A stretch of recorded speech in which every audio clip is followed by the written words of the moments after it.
च 5 इन कीपर। राहुल समर्थ पर मुस्कुराया और जवाब दिया, कुछ नहीं, ये सिर्फ मेरा एक बुरा सपना था और मुझे भी ज्यादा याद नहीं है, इसलिए, लेकिन चिंता करने की कोई जरूरत नहीं है, मैं ठीक हो जाऊंगा। वैसे भी, तुम लेने जा रहे हो दोपहर की झपकी, ठीक है? मैं थोड़ी देर के लिए बाहर जा रहा हूँ, मैं आधे घंटे में वापस आ जाऊंगा। राहुल चीजों को देखने के लिए गुप्त तरीके से सराय में जाना चाहता था, क्योंकि राहुल पता करना चाहता था कि इस शरीर के मालिक यानी राहुल की मौत कैसे हुई है। जब राहुल समर्थ से सुना कि इस शरीर के मालिक यानी कि राहुल का कोई दुश्मन नहीं था और वह किसी से भी नहीं लड़ता था, फिर उसकी मृत्यु कैसे हुई? मुझे यह मत बताना कि वह किसी बेवकूफी भरी बकवास के कारण मरा गया था। एक लड़की मुझसे मिलने आती है और मैं अगले दिन मर जाता हूँ। मेरे साथ जो हुआ उसे याद करके ही मैं ईश्वर की शपथ लेना चाहता हूँ। लेकिन फिर उसकी मृत्यु कैसे हुई? यदि उनकी मृत्यु भी मेरी ही तरह मूर्खतापूर्ण और क्रोधित करने वाली होती, तो यह वास्तव में दुर्भाग्यपूर्ण और घिनौना संयोग होगा। राहुल मन ही मन सोचा। राहुल फिर सराय में जाने के लिए समर्थ को विदा बोलकर निकल गया। सराय पहुंचे के बाद राहुल को पता चला कि इस सराय का नाम रेयान सराय है। फिर राहुल देखता है कि सराय इतना बड़ा नहीं है, लेकिन बहुत सारे ग्राहक अंदर और बाहर जा रहे हैं। राहुल सराय के अंदर गया और मेनू को देखने लगा कि ऑर्डर करने के लिए सबसे सस्ती चीजें हैं या नहीं। लेकिन 2 मिनट के बाद, इससे पहले कि राहुल कुछ सस्ता ऑर्डर कर पाता, वेटर राहुल के पास आया और राहुल से कहा, क्या आप कृपया मेरे साथ बॉस से मिलने आ सकते हैं? हम बस कुछ चीजें साफ करना चाहते हैं और हमारे बॉस ने वादा किया कि आप उससे मिलकर संतुष्ट हो जाएंगे। अंत में, उद्धरण चिन्ह, क्या आप मेरे साथ मजाक कर रहे हैं?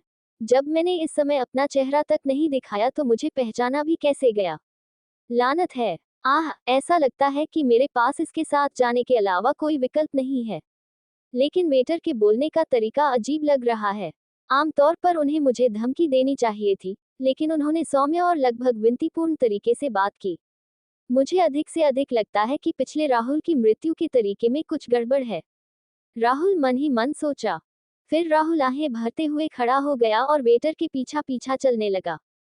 इस वेटर को देखकर राहुल को लगा कि उसके पास एक मौका होना चाहिए और स्थिति कुछ अलग हो। अगर यह राहुल लिए एक मौका है तो राहुल सब कुछ समझने का प्रयास करेगा कि आखिर उस वेटर का बॉस उसे क्यों बुलाया है। कुछ ही देर में चलकर राहुल बॉस के ऑफिस पहुंचे। वेटर ने दरवाजा खोला और राहुल को अंदर जाने के लिए हाथ से इशारा किया। राहुल कार्यालय में कदम रखा, जो बहुत बड़ा नहीं था। एक मेज, उस मेज के पीछे एक कुर्सी जिस पर सराय का मालिक बैठा था, और मेहमानों के लिए मेज की दूसरी तरफ 2 कुर्सियां थी। सराय का मालिक खड़ा हुआ और राहुल को देखकर प्रणाम किया, फिर बोले, राहुल, सबसे पहले मैं कहना चाहूंगा कि मुझे बहुत अफसोस है। हम पूरी तरह से आपको जहर देने का इरादा नहीं रखते थे, लेकिन भोजन बदल दिए गए थे और जहरीला भोजन आप तक पहुंचा दिया गया था। हमारे सराय में आप जैसे ही खाना ऑर्डर किया था। चूंकि आप उस घातक जहर को दूर कर सकते हैं, इसका मतलब है कि आपकी पीठ के पीछे कोई है। हम ऐसे व्यक्ति को नाराज नहीं करना चाहते हैं। हमने अभी हाल ही में ये काम शुरू किया है और यह एक दुर्घटना है, लेकिन आप इस मामले को दबाने की कीमत बता सकते हैं क्योंकि आप ठीक हैं। मैं आपकी शर्तों को पूरा करने की पूरी कोशिश करूंगा। रुकना, किया, भाड़ में जाओ। आप मुझे मारने की कोशिश की है और बोल रहे हैं कि यह एक दुर्घटना है। आप ये कैसे बोल सकते हैं कि यह एक दुर्घटना है? समीर ने सराय के मालिक से कहा। फिर समीर तुरंत एक अच्छी योजना के बारे में सोचा और अपने विचारों को इकट्ठा करने के बाद समीर आत्मविश्वासी आवाज में बात की और उपहास किया। जब मेरे गुरु ने जहर को दूर किया, तो उन्होंने कहा कि यह एक उच्च स्तर का जहर है। लेकिन जब से तुमने मुझे जहर देने की हिम्मत की, मेरे गुरु ने मुझसे कहा कि वे अगले दिन सूरज को देखने के लिए जीवित नहीं रहेंगे। बॉस के शरीर से पसीना गिरने लगा। जैसे ही वह बोला, कांपते हुए, कृपया, ये हमारी ओर से एक गलती थी। क्या आप कृपया अपने गुरु से हमें क्षमा करने के लिए कह सकते हैं? मैं अपने जीवन को छोड़कर कोई भी कीमत चुकाने को तैयार हूँ। मुझे संदेह है कि आपके पास कुछ भी है जो मेरे गुरु की मदद कर सकता है। चलो देखते हैं। राहुल बोलने से पहले कुछ सेकंड के लिए एक विचारशील अभिव्यक्ति को अपनाया। आप मुझे अपनी सबसे कीमती सामान क्यों नहीं दिखाते? मैं देखूंगा कि क्या वे मेरे गुरु में रुचि जगा सकता है।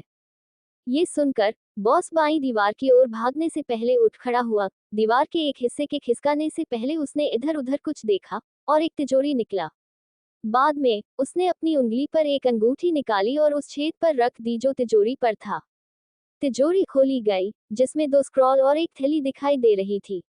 उसने उन दोनों को मेज पर रख दिया और बोला, कृपया बैठिए और इन चीजों की जांच कीजिए। ये मेरी सबसे कीमती सामान है। एक middle grade elemental art aqua serpent है और दूसरा high grade elemental tactics magma fist है। थैली में 2 मिड ग्रेड और 10 लो ग्रेड वाटर क्रिस्टल होते हैं।